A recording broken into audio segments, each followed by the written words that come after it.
Hello, ladies and gentlemen. My name is Don Logston. I'm 58 years old, and in the year 2016, I met my daughter. Now, keep in mind, that was the first time I actually got into my life. Now, years earlier, I was a troubled person. I was in trouble and all that, and on the run, so I wasn't fit to be a father to actually raise her. But in 2016, from then until now, we got together and stayed together, and we're planning on continuing on for the rest of my life. How much longer I got, just to be honest with you. But actually, I'm in kind of good health, and thanks to her help. She straight out takes care of me and all that, and just go around and share our story and play with music people and stuff. But yeah, we've been together now for almost 3 complete years, and everything is wonderful, and I wouldn't change anything. Thank you very much.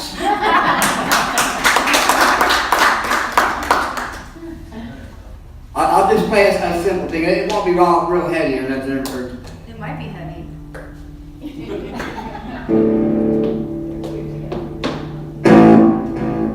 Oh, you want the echo, right? Sorry.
So they're about to ask us some questions. Sure. We're going to play 2 more songs that work for you. Yeah, got it. Okay, it's hot. I know it's hot.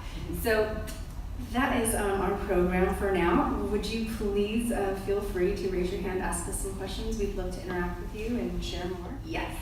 It sounds like you found your birth mother, because you found out you were Ashkenazi Jew. Mm-hmm. Where is she at this point, and do you still see her at all? Good question. Don't feel bad for the question. Are you ready for the answer? Okay. So I never met my birth mother because she passed away. She passed away on the sidewalk, actually, and Dawn knew her. And she had an interesting life. She was a lot older than Dawn. She wanted to have a child as a way to kind of escape the mental wellness spectrum that she was involved in and the life that she was in, and didn't realize that by having a child based on the circumstances that they did when they invented me, the state wasn't too excited about the idea, so she had to give me up. So I was taken from her and never actually had a chance to meet her. And the reason I actually got Dawn's name, because as you know, when children go through the foster care system, especially in California, unless it's an open adoption, which most of the time it's not with the state, you don't really have that much information. You can do that 23andMe thing. I didn't do that. But I had a lot of court papers, which are back there, and you can flip through them and see, and Dawn's name was in it, because the court case was very involved. They interviewed everyone. Who could be the person to take me, why or not. So that's the first court case. And then when Mary Lou died, it was a challenging situation because it was a closed adoption. And also federally, children who are adopted are legally generally severed from their birth families in all ways. But there was this one little fine print line that sort of helped change the system. So the second court case is there as well, which was, though it wasn't very much, the principle of the matter was there was a tiny little bit of an estate plan that had been drafted by my birth grandmother, and my name was in it as the beneficiary. And so it cracked open a court case that two lawyers got together and helped change the federal law that if you're written into any sort of legality there, that you can actually be entitled even if you were adopted out legally into some other family. So my adopted family is amazing. They're so loving and so wonderful. And so this month is a very interesting month because it marks the passing of my adopted father years ago. It marks my adoption, because I was adopted here, which is the little bunny behind us over there. That was my present, so the bunny's here. And I can't quite remember exactly when Mary Lou passed away, but it may have been around now. You want to tell? You want to switch places? You can. Look, this is what happened. The abridged version. My mom and dad in 1969 broke up. And my dad checked in the Metropolitan State Hospital hoping he could get an SSI check, which he got. While he was there, he met Mary Lou Moran, who also was in Metropolitan State Mental Hospital, and fell in love with her. Meanwhile, he's separated from my mom, so that's the end of that relationship. So he went with Mary Lou. Now, 7 years later, I am the one who would get Mary Lou pregnant, and I am my father's son. You see what I'm saying? That's what happened. And then after I did that, I got in trouble and went to jail and all that, so I had no way I could hold on to her. And since Mary Lou was from Metropolitan State Mental Hospital, she didn't have any way to hold on to her either. So neither one of us could do anything about it. That is how she got sent to the foster care system.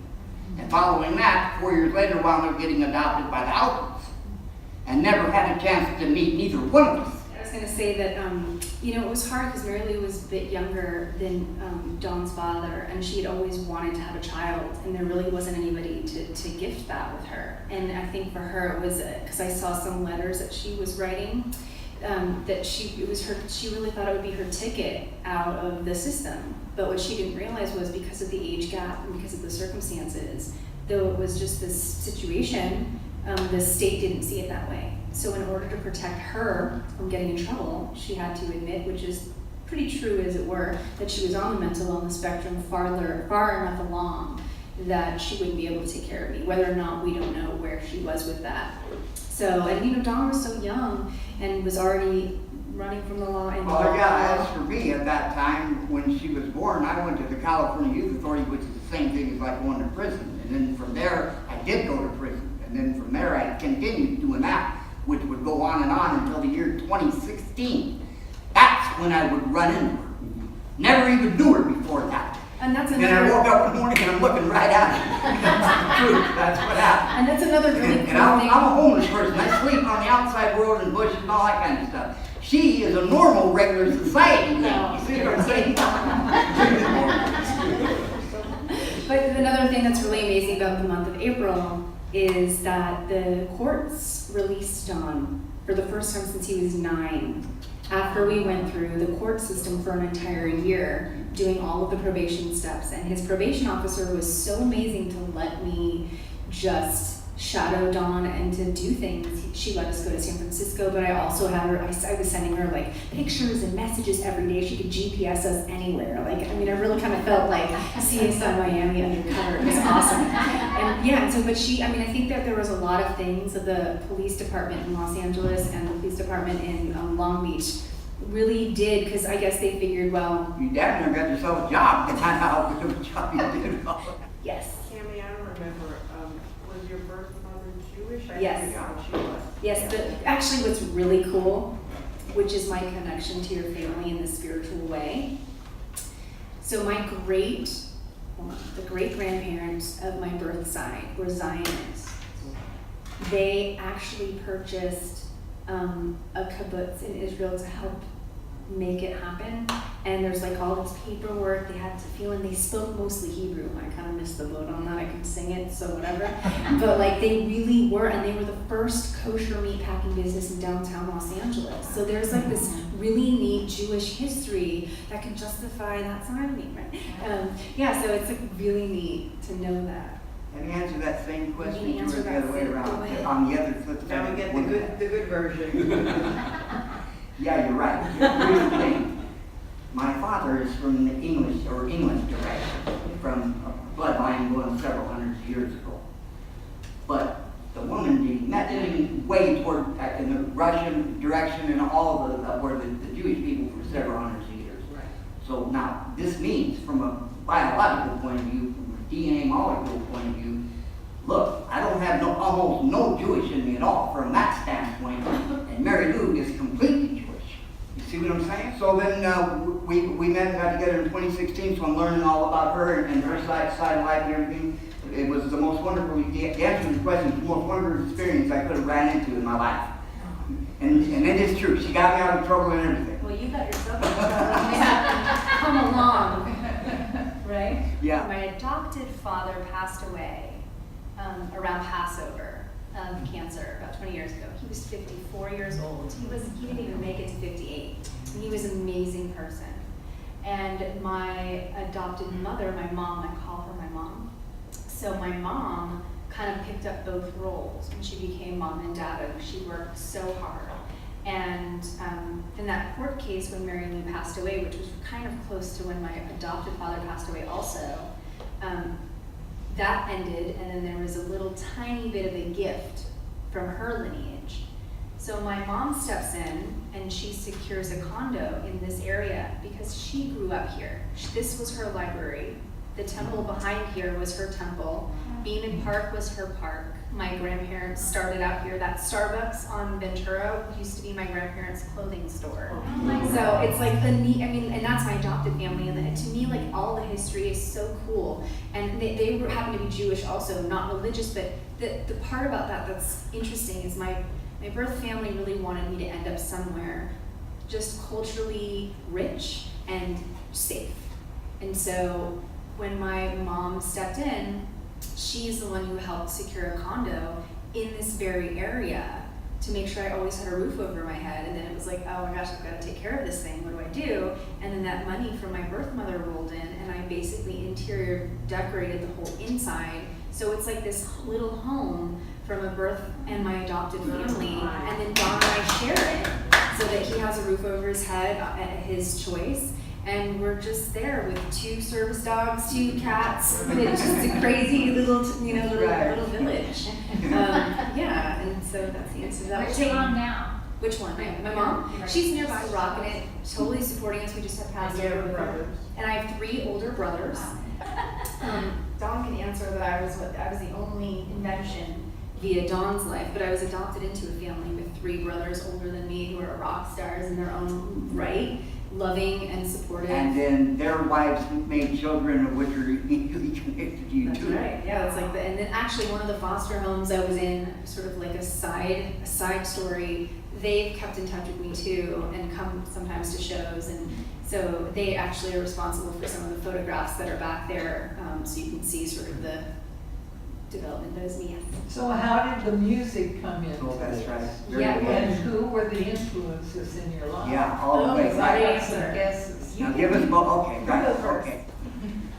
It is true that we weren't with each other when she was born on up, and though I was a musician, I did not teach her how to play music. That's a reality.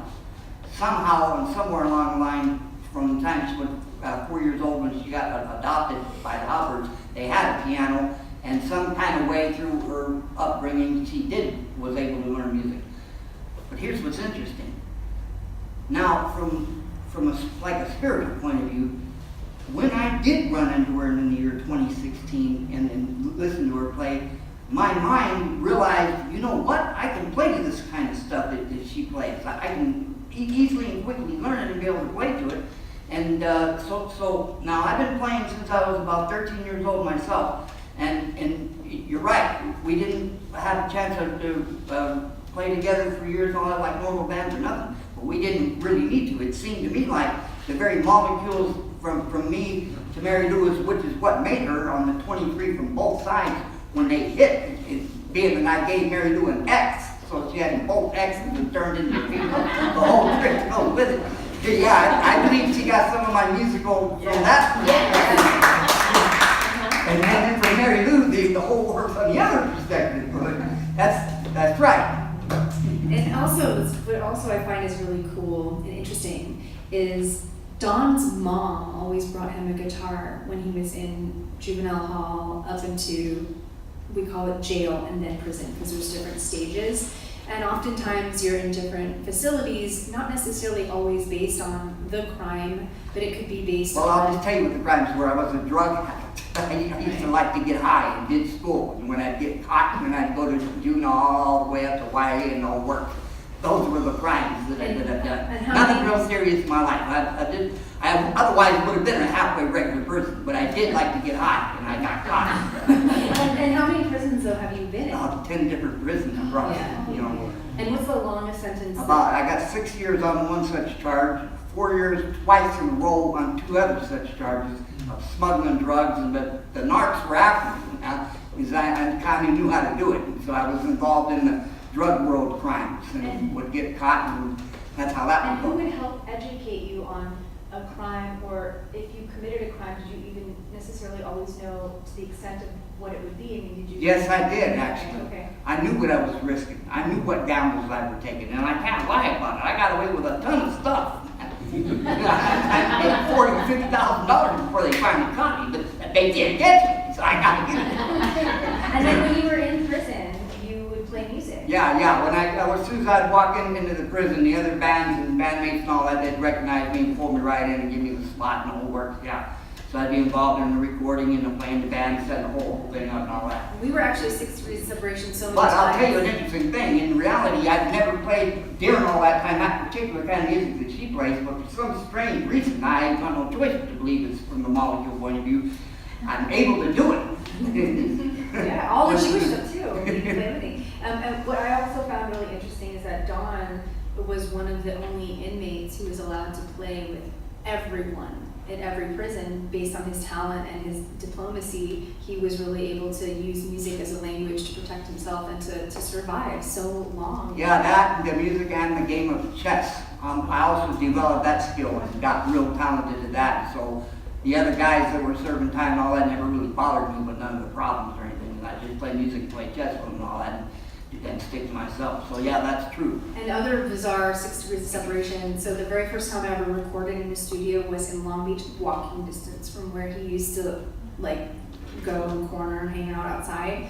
And another thing is that for some reason in 2011 I just got this idea to write a program, a rehabilitation program for the Downtown Men's Correctional Facility, and I wrote this 5-page thing, and a friend of mine made some mistakes and he found himself in prison for a year, and so I was Somehow writing got letters. accepted, didn't Yeah, you? I got accepted. The police department let me, and Don was, I never met him, I didn't even know he was there yet, but he was actually just around and about with this program. I was a trustee in the place at the time. But we didn't meet or anything like that. I ended up handing off the program to someone else so that they But could. we certainly could have. We sure came neck and neck on that, yeah. For years, I worked with the homeless communities, people who experience homelessness or choose to do that because it's better for them, and was in and out of spaces where Don would just be in the bushes chilling out, and we just never met. And later, in our family fun field trip adventures, he would take me to all these different places, all the corners that he was at, all the little bushes that he would go and dig and make his tents inside, because he is so unique and original and creative in terms of where he'd go, why he would choose.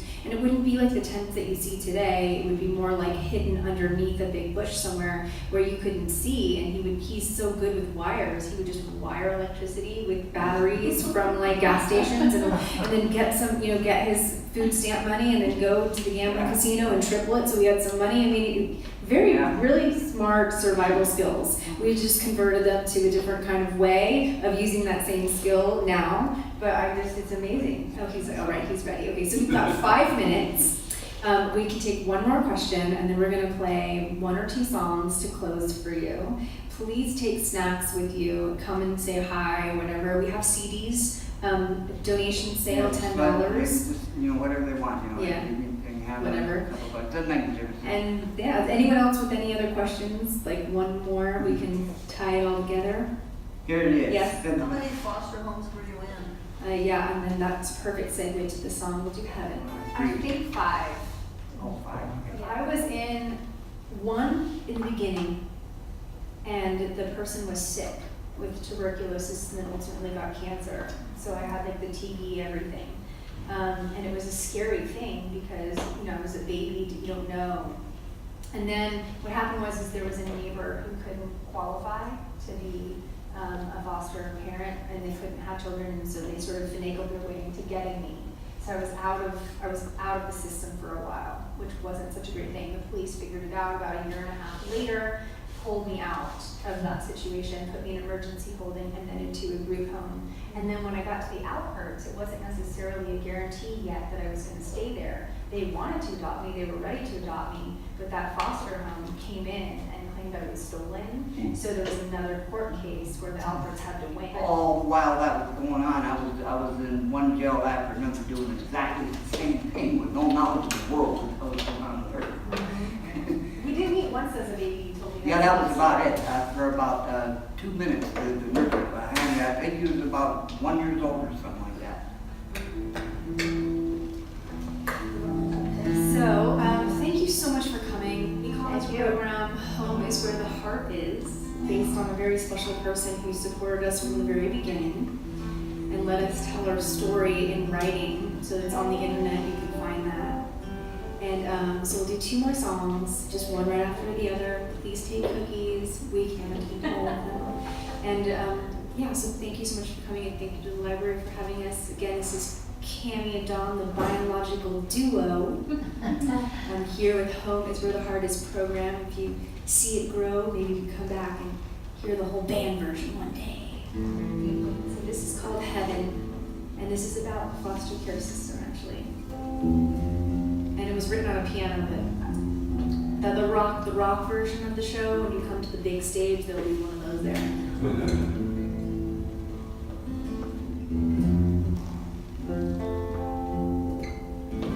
Sitting in my car, trying to remember what you said to me, sitting next to me, spending our whole lives making up for what our parents did, trying to get over it, embrace the taste of my mouth so bitter. Heaven is a place I'm running from. Don't know what's real, don't think I'll heal, don't wanna do what I should. Heaven is a place I'm running from. Don't know what's real, don't think I'll heal, don't want to be good.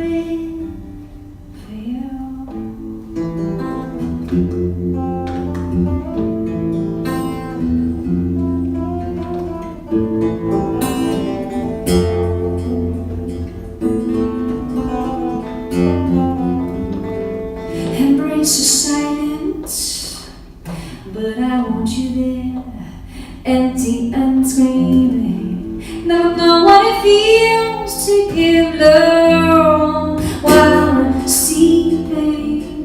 Traces are wasted on my face, drunk, and I'm drowning in your wisdom. Why did I listen? Now I'm caught in memories of you. Heaven is a place I'm running from. Don't know what's real, don't think I'll heal, don't wanna do what I should. Heaven is a place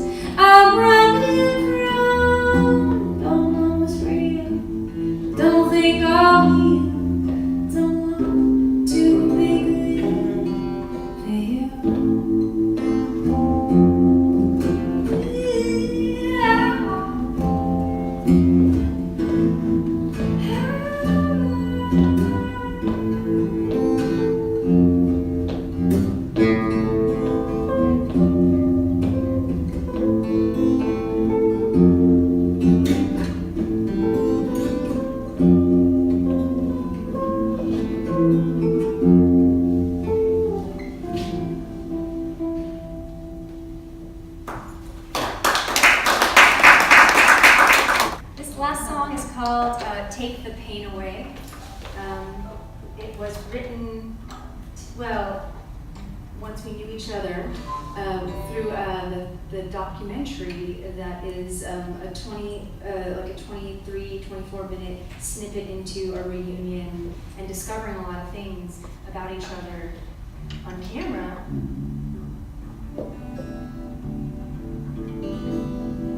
And that filmmaker did a really amazing job at connecting our story through music, and this was one of the jams, the little things that we did together that turned into a song. Sometimes Don would joke and call me his heroine.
We sit here before you, supporters of transformation in the most unique way possible. And there is no one right way, there's just a way together. And we appreciate sharing with you, so thanks again. Thank you.